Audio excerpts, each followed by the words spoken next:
Novosibirsk, Russia. A quiet and cozy evening in one of the houses was interrupted by a terrible thud. Then another followed. Someone tried to break into the house through the door. A grandmother and her granddaughter huddled together, waiting in fear. The unknown assailant smashed the door. An axe emerged. A day later, the neighbors discovered a horrific scene. A pensioner and her granddaughter, Tanechka, had been brutally murdered in their bedroom. This crime was the beginning of a terrible story that many still remember today. This time, we'll travel back to 1976, to the town of Iskitim, and learn what led to a brutal criminal wreaking havoc in the city, literally burning pensioners and children alive. Novosibirsk is the third largest city in Russia. Unfortunately, it is known for its many serial killers and criminals. The most famous among them are Mikhail Yudin, nicknamed the Bertsky Maniac, Yevgeny Chuprinsky, Viktor Fokin, and many others. Today we're talking about a serial killer who left his name in this city's bloody history, June 16, 1989. On that day, a man was walking through the park. His attention was caught by smoke rising from the bushes. The passerby smelled a strong, unpleasant odor. He covered himself with his scarf and decided to see what was burning. As he got closer, he noticed that the fire was almost out. Inside lay a heavily charred human corpse. After his deed, the monster had tried to cremate his victim, but had failed. The executioner had hoped that only a handful of ash would remain, but a great deal had survived. Experts were able to determine that a very young person, almost a teenager, had burned to death in the fire. It wasn't immediately possible to determine whether it was a boy or a girl. The body had multiple stab wounds in the neck and back. Earrings were found among the charred remains. This allowed investigators to determine that it was a girl. Law enforcement officials inquired about Iskitim and received a response. Natalia Denikova's parents had filed a missing persons report with the police the day before. The girl was only 17 years old. When investigators approached her parents and showed them the earring, they immediately recognized it. Investigators immediately began looking for motives. At first, the theory of robbery was considered, but all the valuables were found in the same fire. They began checking acquaintances. It was suspected that a young man could have committed such a heinous act against the backdrop of a conflict. Investigators discovered that Natalia was very popular with boys. 17-year-old Natalia Rodnikova was cheerful, sociable, and pretty. According to acquaintances, she flirted with many people, but rejected them all. Many boys were angry with her. This made the task more difficult. Natalia's friends said that among all the rejected boys, David Akopian stood out. He allegedly shouted loudly that the girl would regret everything because Natalia had seriously injured him and his entire family. Investigators considered the boy's threats harmless, rather emotional. Nevertheless, they decided to investigate David. During interrogation, it emerged that he had no alibi at the time of Natalia's murder. When they tried to take him away, he even resisted, grabbed a stick, and attacked the officers. During interrogation, David chose not to defend himself. He said, "Think what you want." The boy's reaction seemed strange. The officers decided to keep the suspected teenager in the cell until the investigation was completed. A few hours later, David's father appeared at the police station. He shouted that he would not leave until they released his son. When they tried to calm the enraged man, he shouted, "I will prove that there are no criminals in my family. I will freeze to death here, and then you can be ashamed of yourselves." David's father spent the whole night in front of the police station. In the morning, he collapsed. A police officer rushed to him and offered help. The police officer simply replied that he knew what to do and that he would help with the investigation. A few hours later, the man brought a 12-year-old boy to the police station. As it later turned out, on the day of Natalia's death, the boy had seen a suspicious car at the exact spot where her body was found. He became the key witness in this terrible story. The boy's name was Oleg Zhukov. During interrogation, he said that he had seen a yellow Moskvich that day near the park. The right windshield wiper was broken. Music was coming from the car, and a man was sitting inside.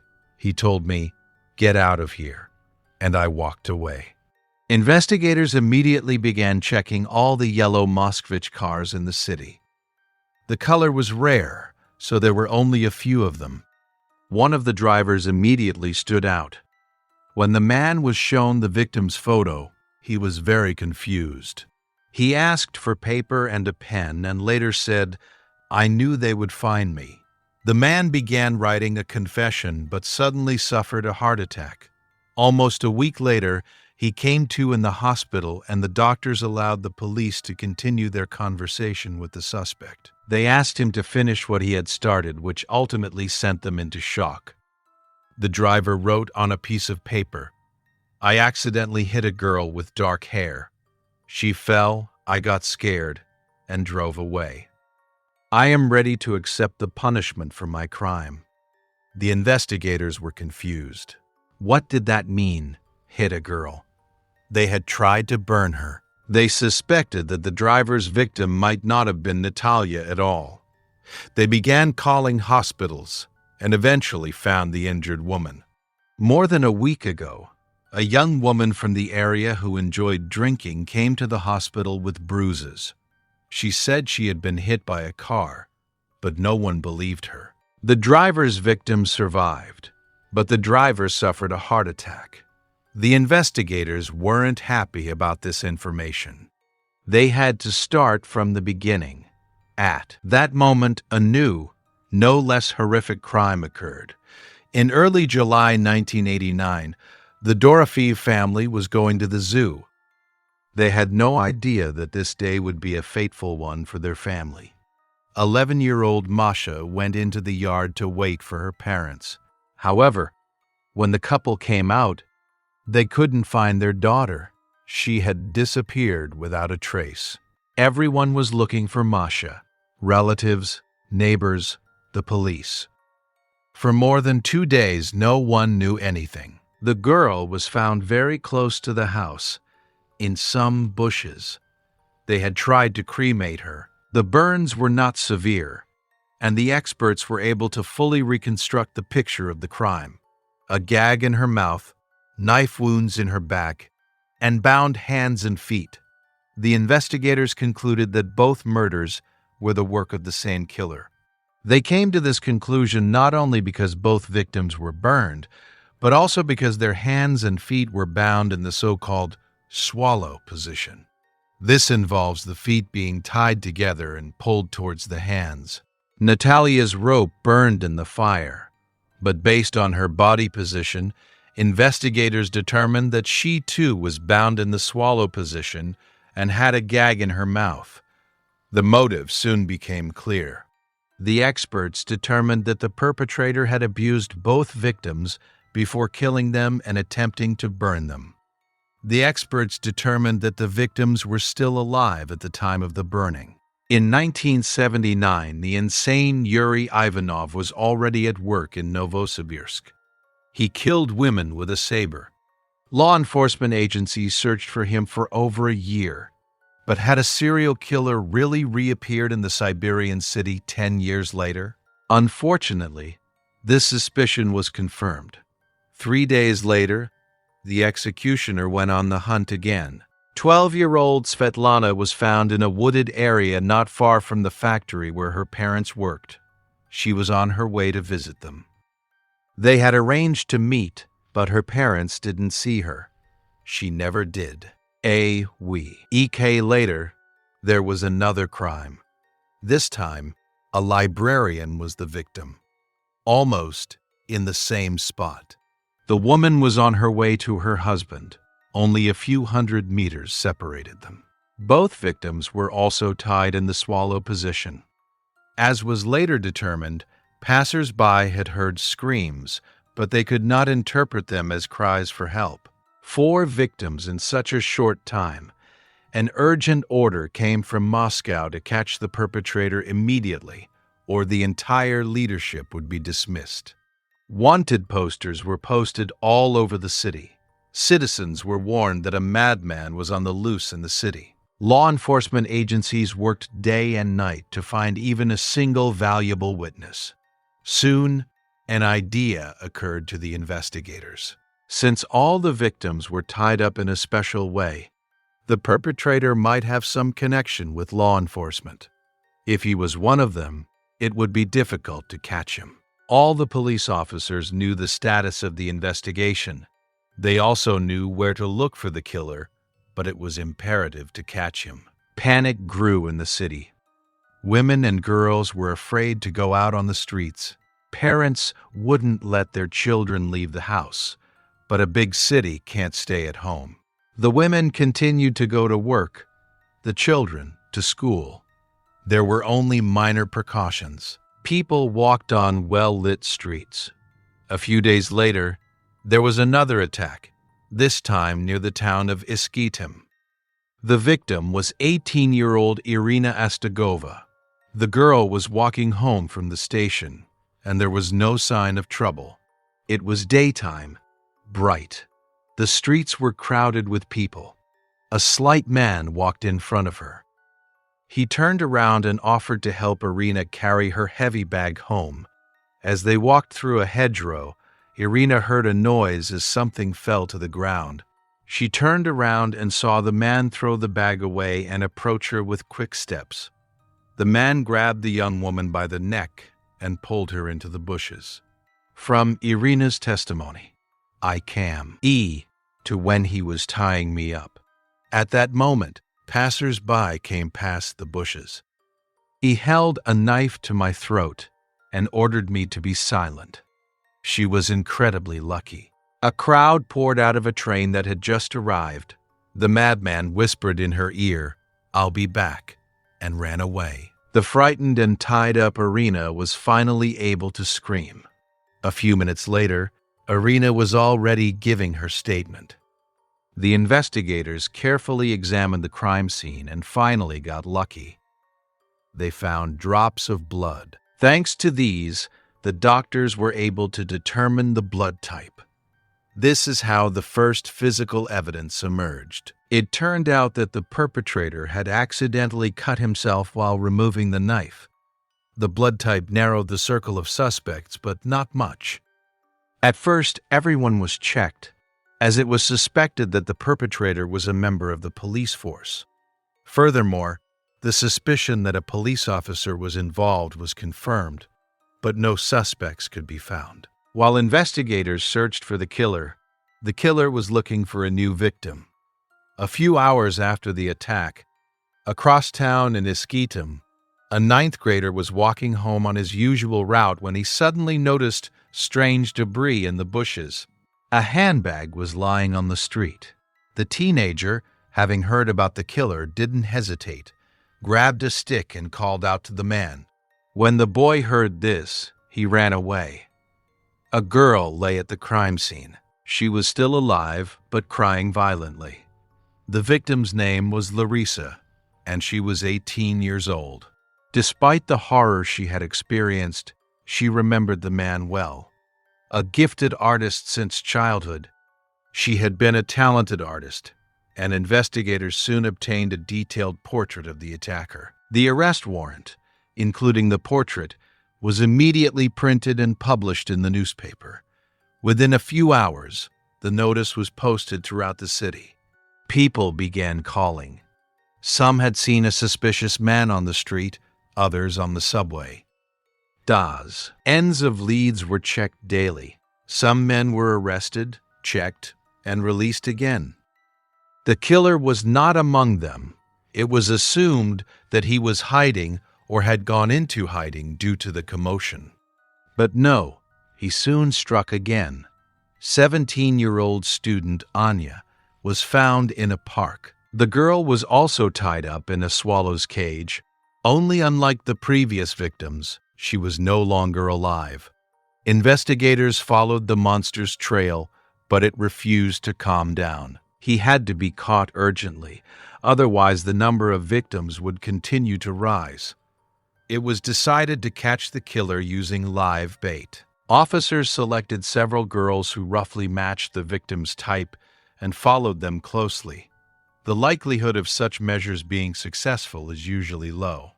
Criminals rarely fall into such traps. Moreover, it posed a huge danger to the girls themselves.